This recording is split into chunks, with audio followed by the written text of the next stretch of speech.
necessarily the most developed countries or the largest cities. Contra socio-economic modernization theory, it seemed like the countries that were doing the best had chosen a constitution that empowered parliament in some way, whether it be a parliamentary system or a semi-presidential system with a strong parliament, and that had reasonably strong civil societies. In the mid-1990s, as I was doing research, I noticed this peculiar color on the map of the world. Whether you looked at Freedom House scores, or you looked at Economist Intelligence Unit scores, or Polity scores, when they would do maps of the world, color-coding countries according to how democratic they were, sandwiched between Russia and China was always this bright green, right? And I said, Mongolia, like, how did they do it? What's going on here? And I talked to a few people, and they said, yeah, actually democratization is going pretty well in Mongolia.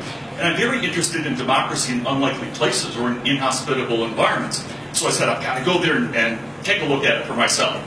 So I went out to Mongolia in 1997 in order to try to figure out what was going on here. And I never figured it out. But one of the things that actually struck me when I was here was how strong civil society was. It reminded me almost of a kind of paradigm of the Tocquevillian idea about the United States. You might know that Alexis de Tocqueville, the great observer of the United States in the early 19th century, the noble Frenchman who went to the United States as a young man to try to figure out what was going on there, the first thing he noticed was that Americans are joiners. He said every time a handful of Americans get together for some political purpose, they form a new association. And he attributed the robustness of this new democracy in America in large part to that factor. He said there's something about banding together to form organizations that actually seems to be good for democracy in America. We don't have that in France, he said. Well, I noticed that in Mongolia in 1997, and I went home and wrote a little dig of an article where I actually argued that part of what was good for, what was sustaining democratization in Mongolia, was its reasonably robust civil society. I might not have noticed this, but for the fact that I had just spent 2 years doing field work in Russia for my dissertation. And in Russia, what I noticed was civil society was actually flat. There wasn't much going on. For a country that big, for a country that well-educated, that diverse, it seemed like civil society, the organization's position between the state and the individual were relatively limp and lifeless. I came to Mongolia and I found just the opposite. So I was off on kind of this adventure that I took in trying to figure out what it is about civil society that's good for democracy. So as you know, there's a debate in the literature. Some people argue that a robust civil society is generally speaking a good thing for popular government. This is founded usually on liberal ideas that come from Tocqueville, that come from Kant, that posit that people are capable of governing themselves, and that the more they engage in politics, at least to a certain point, the better organized they are, the more likely they are to enjoy democracy. There's a skeptical argument on the other side, usually one that one finds in the works of Marxists, some socialists, some social democrats, conservatives as well. It's a little less trusting of kind of unsupervised people in politics making their own way and forming their own organizations. That idea, the kind of civil society skeptic idea, has been popular as well. And you associate that with Jeff Kopstein, Simone Chambers, a number of other thinkers who have written interesting articles arguing that, Sharon Berman, that actually civil societies can cut it both ways. A strong civil society can be good for democracy or bad. Over time in my own research, I have tended to move toward and hew to a Tocquevillian notion. It seems to me like having a robust civil society is not a sufficient condition for democracy at all. You can have a robust civil society and still not get democracy, but it is a necessary condition. It's hard for me to find countries in this third wave of democracy going through today that have maintained progress toward democracy, especially in poor countries, without having a reasonably engaged civil society. And in fact, I think one of the reasons why democracy has failed so miserably in Russia is that, in fact, ordinary folks are so poorly organized and so weakly involved in politics from day to day. Now, as you know, Tocqueville actually made an argument that civil society organizations tend to support democracy in several ways. One is they check the state. They keep the state's power limited. They keep the state from interfering in areas, encroaching in areas of social life that it probably shouldn't be involved in. Another function is that it educates people. The media is especially important here, right? Ordinary folks get involved in civil society, here's the third function, and they get educated into the ways of organizing. It's a training ground for new leaders, Tocqueville said. We see this all over the place, right? Where people who do not necessarily have the status or the right gender or the right ethnic group to get involved in high politics right away, start in grassroots organizations, they get the training they need to move up. Then, in some cases, they move into high politics. So Lech Wałęsa in Poland, the leader of Solidarity, he could have never started off as a high politician. He started off as a trade union organizer in Gdańsk, in a shipyard in northern Poland. He ended up president. President Lula of Brazil started off as a metalworkers union leader. He was a working class boy who never could have just run for office himself, helped bring down the authoritarian regime as a metalworkers union leader, and then went on to become eventually president of Brazil. We know many cases like this. And there are other functions of civil society as well that we can talk about as we go along. You know, until now, most of my work on civil society has been, for the most part, on civil society's role in new democracies and in countries with authoritarian regimes. How can a strong civil society help get rid of or push the boundaries back of control of authoritarian regimes over their societies? Or how can a robust civil society help consolidate democracy in new democracies? Contrary-wise, how can a weak civil society, and I found that generally speaking, a weak civil society is bad for democratization, impede democratic consolidation? And here again, I think the Russian case, the Ukrainian case, are actually very good examples of where a weak civil society tends to undermine the prospects for democratization. But recently, very recently, in the last few years, my attention, like so many other people's attention, is turned away from developing countries and new democracies and toward the old democracies, where democracy is suddenly and tragically under threat. Most notably in the United States, right? So for the first time in my career, I'm turning away from Mongolia and Ghana and Russia and Moldova and Brazil and actually looking at my own country, looking at Western Europe and saying, how, if at all, can a robust, strong civil society actually roll back this challenge, this populist challenge to democracy? Because in the United States, our democracy is under threat right now. That's a fact. There are very strong anti-democratic movements in the leading party in the country, the Republican Party, which has proven itself to not be a democratic organization, with a small d, tragically. And of course in the presidency. The president, of course, it's not news to anybody, is in fact himself certainly, one could say that he has a very tenuous commitment to democracy. So all of a sudden, so many of us are interested in the relationship between civil society, what it can do, and threats to democracy in the United States and in Western Europe as well.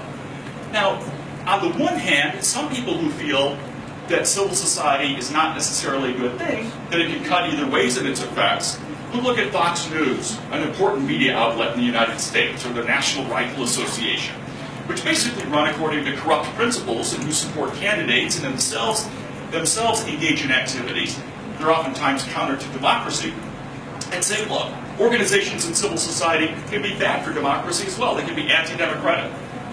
That's certainly true. There's such a thing as bad civil society and bad organizations in civil society, even those who don't pursue violence as an end. What strikes me, though, is the enormity of the pushback on the part of what we might call good civil society, for lack of a better term, right, in the United States. We have seen an organizational way of ordinary people, and including a lot of people who've recently not been involved in politics until recently, young people, especially women in America over the last 2 years, that really I haven't seen during my lifetime. And so what we're seeing is American civil society springing into action to defend democracy. And there's a big conflict now between that civil society and the powers that be. It's interesting to note that who would have thought that one could say that in the United States of America, the world's old, hoary democracy and the world's most powerful country, that democracy would come under threat and have to be defended by a strong civil society. But that is now the case. The executive branch and the legislative branch are controlled by parties and politicians who do not respect the basic norms of democracy. They also don't respect loyalty to country. That's a whole other question that we won't get into too much right now. But that, in fact, is a big problem as well. What we see, though, in the United States, fortunately, is several sectors of civil society really pushing back, really rising up to push back against a Congress that is controlled by a party that is doing nothing but obeisance to an anti-democratic president or non-democratic presidential administration. Since the executive and legislative branches are controlled now by parties and people whose commitment to democracy is ambiguous at best, that only keeps civil society and the courts to protect democracy in America.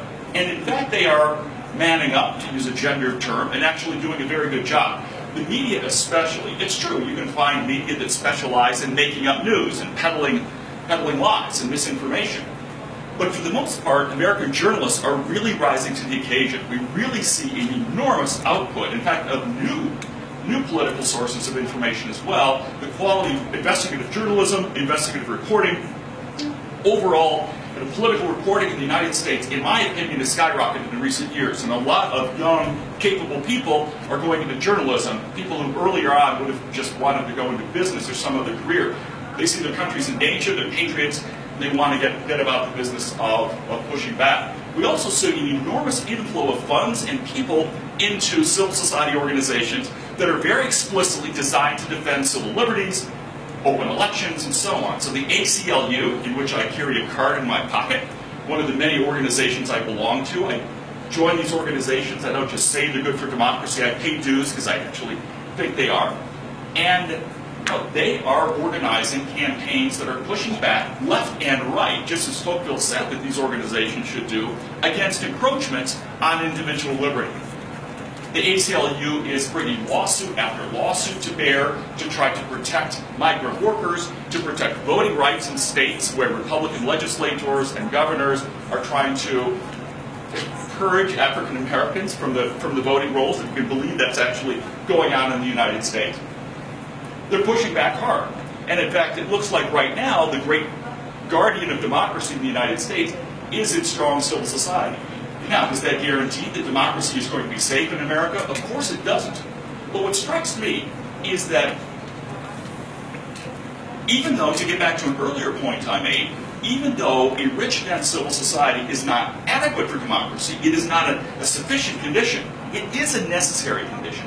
I cannot imagine, as someone whose research agenda has returned to Russia in the last couple of years, this kind of thing happening in Russia, a real assault on civil liberties and democratic procedures, and Russian society being able to push back. In fact, the United States right now versus Russia in the early Putin period provide a nice counterpoint.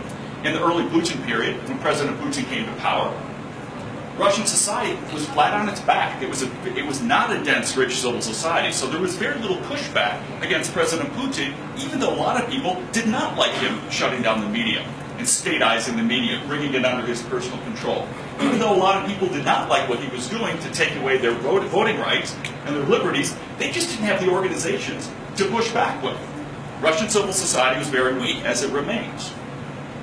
In the United States, fortunately, we actually do have groups, do have a tradition of pushing back against overweening state authority that is helping, I think in many ways, to preserve democracy in the United States.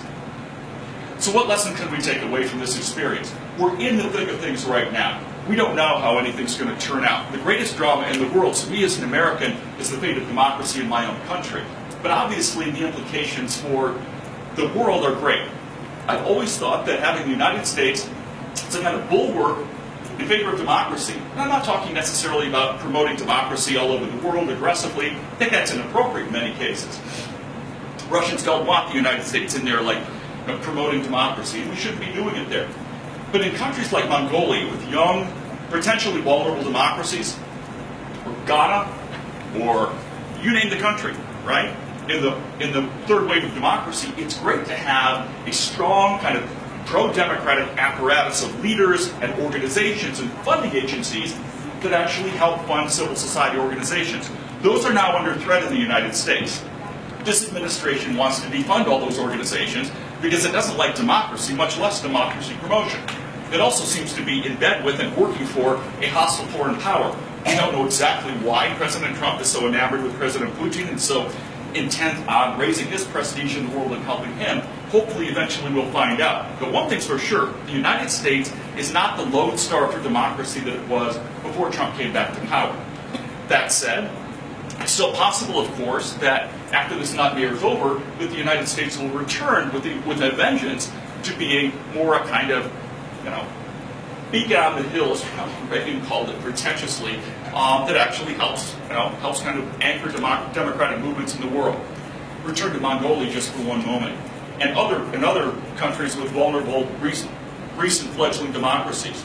Right now, in a world in which the United States, which has been kind of the anchor of, for lack of a better term, the world democracy movement for so many decades, now that the United States has stepped out of the picture, it has an executive branch that actually wants to defund rather than support democracy promotion initiatives and democracy support initiatives.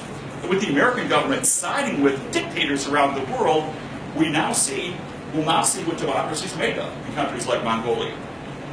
Do people actually value the democracy enough in many of the new democracies, even without American support, even without the kind of moral support of the world's most powerful military and economic power, to make their way and build their own democratic institutions without knowing that the United States is out there supporting them? I think they do. I think this is actually great for democracy in the world, potentially.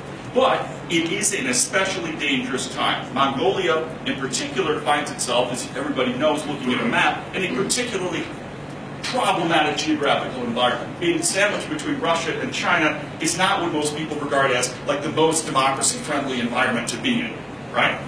Plus, with the natural resource curse or advantage that Mongolia now has, suddenly many foreign powers that earlier left Mongolia alone, Russia, China, Canada, the United States, Korea, Japan, everybody's in trying to buy their own politicians, right? Buy political parties and make their way in the country. Can democracy in Mongolia survive both an unfavorable international environment and this inflow of corrupting money that's all about getting concessions on natural resources? Time will tell, but I'm pretty confident that the robustness of civil society in Mongolia is going to help.